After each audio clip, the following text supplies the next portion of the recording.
আসসালামু আলাইকুম, রোকেয়াস ব্লগে সবাইকে স্বাগত। তো আজকে এই যে এখনও সূর্য ওঠেনি, তো আমার সোনারা নিয়ে একটু ঘুরতে চলে আসলাম ছাদে। যেহেতু হালকা হালকা শীত, তাই ওরা সোয়েটার পরায় নিয়ে আসলাম, নাহলে ওরা আবার ঠান্ডা লাগবে। কোথায় বেঁধে গেছে মা? দেখি সোয়েটার, নোকে নোকে দেখি, নোক ছাড়াই দিই দেখি। আসো আসো, দেখি সোয়েটার কোথায় বেঁধে গেছে হাতে। তারা এই নোকটা একটু ছাড়াই দিয়ে, এই যে ও একটুও কথা শুনবে না। ও একটু সোয়েটার তো গায়ে দেবেই না, এই যে ঠিক হয়ে গেছে এবার। আর কথা বললেও শুনবে না, ও এত দুষ্টু। ও দুষ্টামির কোনো শেষ নেই। আমার কালকে যে কি পরিমাণে যে হাতগুলো কেটে দিছে, শুধু এই জামা গায়ে দেওয়ানোর জন্য।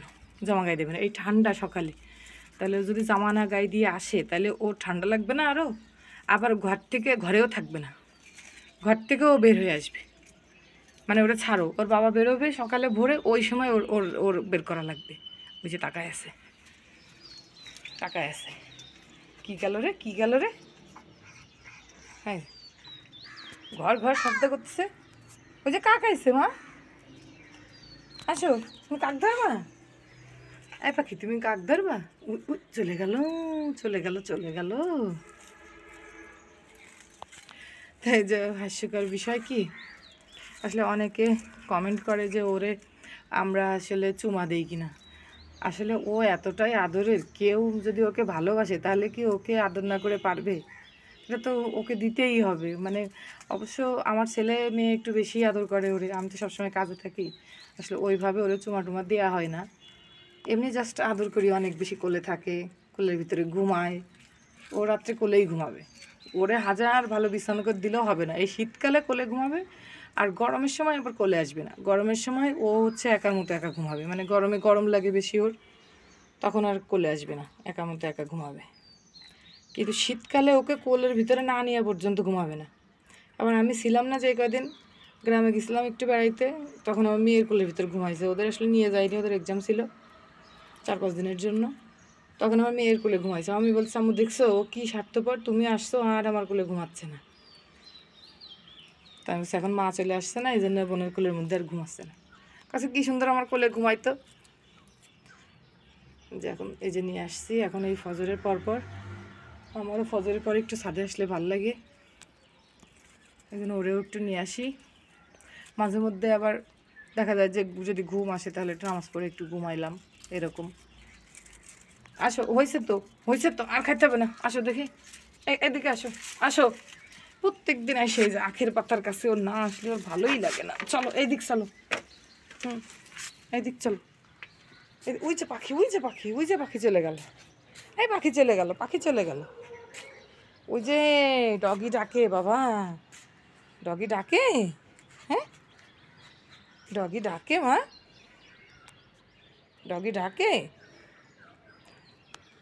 এই যে আসলে সুস্থ থাকার একটাই মূল মন্ত্র হচ্ছে, সেটা অবশ্যই ফজরের সালাত, এবং ফজরের সালাতের পরে একটু হাঁটাহাঁটি করা বাহিরে, কারণ বাহিরে এই সময় জান্নাতের বাতাস প্রবাহিত হয়। তো এই বাতাসটা আমাদের শরীরে লাগলে আমাদের শরীর সুস্থ থাকবে, সে যতই অসুস্থ থাকুক না কেন।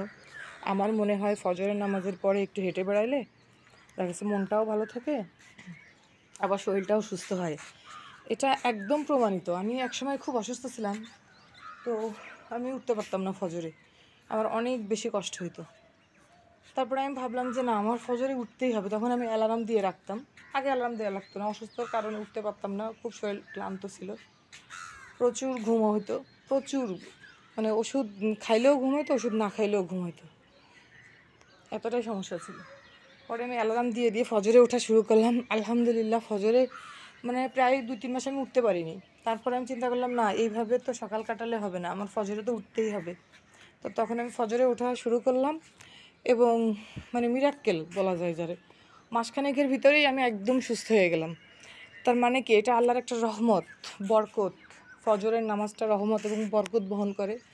তা আমরা সবাই চেষ্টা করব, যারা মুসলিম এবং যার যে ধর্ম সে ধর্ম পালন করার, কারণ কোনো ধর্মই ছোট না, সব ধর্মই বড়। আমাদের সবারই সবার ধর্ম ঠিকঠাক মতো পালন করা উচিত। তো এই তো সকালে আসলে, আর সকালের প্রকৃতিটা যে দেখেনি, যে ঘুমিয়ে সকালের সৌন্দর্যটা উপভোগ করতে পারেনি সে আসলেই মানে অনেক কিছু হারালো লাইফ থেকে। কারণ সকালের সৌন্দর্যের মতো সৌন্দর্য আসলে আর হয় না। যেদিকেই তাকাবো একটা অন্যরকম ঘ্রাণ, ঠান্ডা হিমেল হাওয়া, সত্যি আমার খুবই ভালো লাগে। আর এইখানে এই যে আমার সোনা, ও তো ফজরে আমি ওঠার সাথে সাথে ওর উঠতে হবে, এটা হলো ওর রুটিন। আর এই যে এখন বসে আছে, অনেক সময় কি করে দরজা ফাঁকা পাইলেই দৌড় মারে। তো আজকে মনে হয় একটু শীত শীত লাগতেছে, তো বাসায় চলে যাবো আমরা এখন। তো সবাই ভালো থাকবেন, সুস্থ থাকবেন, আল্লাহ হাফেজ।